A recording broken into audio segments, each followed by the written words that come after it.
on that one? Shoot, perfect play call. You think they got miscommunication or just?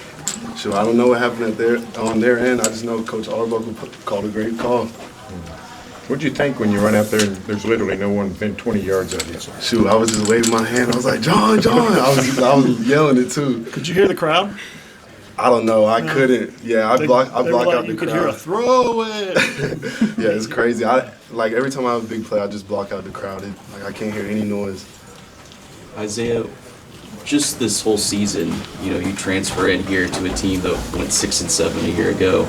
How much belief did you have to have in, Coach Venables and everybody else, and how satisfying is it to be here now? My whole college career I've been doubted, so I wanted to go somewhere, that's been doubted, and, people were hating on Coach Venables, and you see, the type of coach that he is, so that's the type of place that I wanted to be at.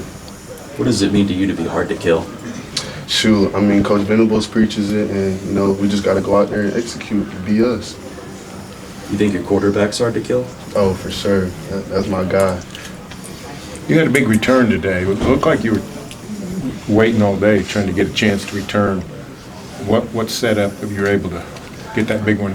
Yes, sir. I like you said, I was waiting all day for one, and I had another opportunity earlier that he had a big punt, and I kind of slipped and need myself, need myself, and then that one, I was going backwards, so every time that I go backwards, it's a big kick, so he outkicks his coverage.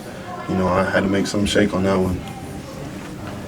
You've made some big plays this season, dating back to earlier in the year as well. What kind of pride do you take in kind of being the guy that this offense turns to when they're in need of a big player on special teams as well? How much pride do you take in kind of being the center of the action, especially in high-stakes moments? Long road, that brought me here, a lot of hard work and stuff, and a lot of, extra work outside of the facility, and it's all, showing. So, really thank God every single day for that. You mentioned that you've kind of had an unorthodox journey to get to this point. Now you're going to go play in a playoff game. What has the last couple of years meant for you, and what does now this moment mean for you, knowing what you've gone through in the past? Former coach, hated on me, didn't believe in me, but, Coach Venables did, so that's all I needed. You're pretty close, I think 50 yards or so away from 1,000 yards for the season. What would that mean to you to be a 1,000-yard receiver in the SEC this year? The best conference, it's something great, and I'm going to hit it. So, I wanted to hit it this game, but I know I needed a lot. So, very thankful, to be around this group of guys and stuff, to put me in position to go for 1,000 yards.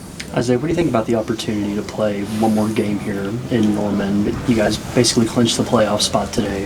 One more game possibly here. What do you think about that? I'm fired up for it. The crowd is electric. I think it was 83,000 people here. So, can't beat that.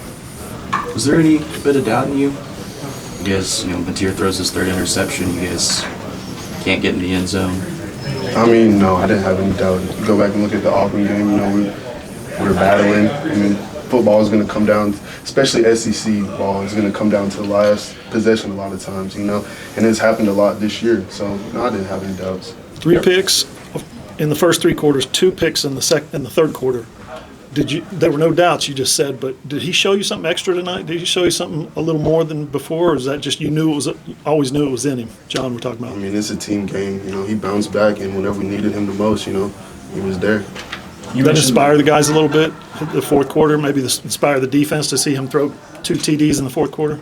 It did, yeah.